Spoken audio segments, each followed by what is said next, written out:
ATP final champ sinner ఫైనల్లో Taylor చిత్తు టూరిన్ Italy ప్రపంచ టెన్నిస్ పురుషుల నంబర్ 1 జానిక్ సిన్నర్ సొంత గడ్డపై అద్భుత ప్రదర్శన చేశాడు. ఈ సీజన్ ముగింపు టోర్నమెంటు ప్రతిష్టాత్మక ఏటీపీ వరల్డ్ టూర్ ఫైనల్లో సింగిల్స్ ఛాంపియన్గా నిలిచాడు.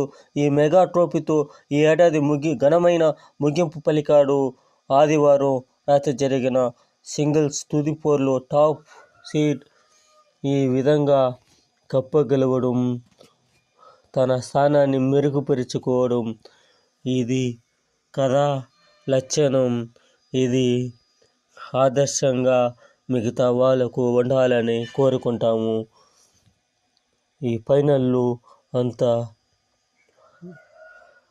విధంగా బాగా ఆడటం, కప్పు గెలవటం ఇది